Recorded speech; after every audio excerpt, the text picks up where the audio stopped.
আসসালামু আলাইকুম বন্ধুরা, আজ আপনাদের সাথে শেয়ার করব বাটন হোল মেশিনের কিভাবে মেন শেপের বেল্ট চেঞ্জ করতে হয়, ছিঁড়ে গেলে কিভাবে নতুন বেল্ট লাগাবেন।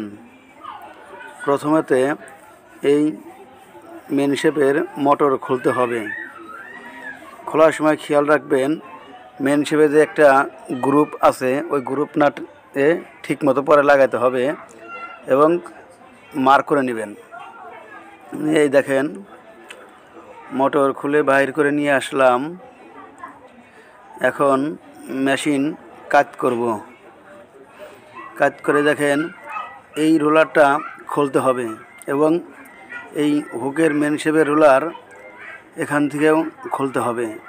প্রথমে আমি এইটা খুলব। দেখেন খুলে এবারে টোটালে রোলারটি বাই করে নিয়ে আসতে হবে।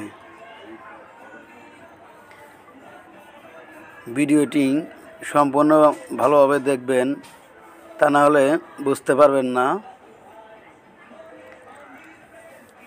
দেখেন এটা বাইর করে নিয়ে আসতেছি।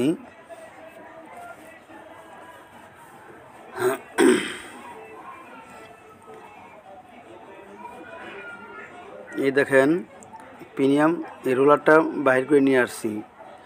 এখন এই লোটারি হুকের মেন শেপের এই বুশটা খুলব।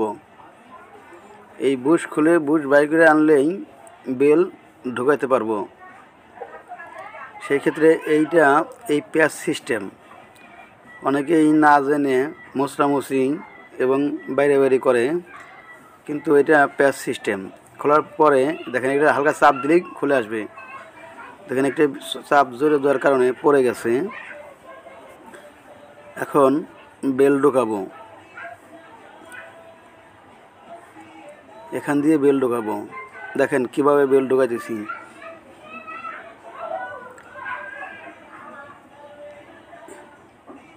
এখান দিয়ে বেল ঢোকায়ে ওই নিচের রোলার আগে লাগাবো।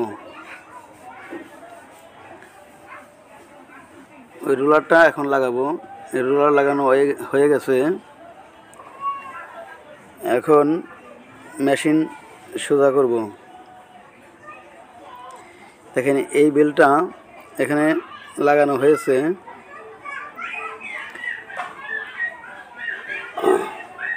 বেল্ট লাগানোর পরে যদি বেল্ট লুজ মনে হয় সেই ক্ষেত্রে কি করবেন, বেল্ট লাগানোর পরে যদি লুজ থাকে তাহলে 10 নাম্বার ডালি দিয়ে এই স্ক্রুটা লুজ দিবেন। লুজ দিয়ে এই লকটা হালকা উপর থেকে চাপ দিলে বেল্ট টাইট হবে।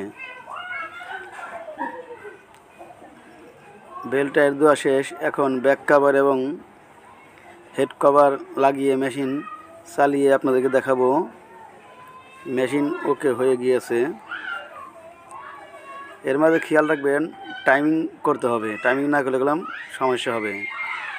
যদি ভিডিওটি ভালো লেগে থাকে লাইক কমেন্ট এবং শেয়ার করবেন।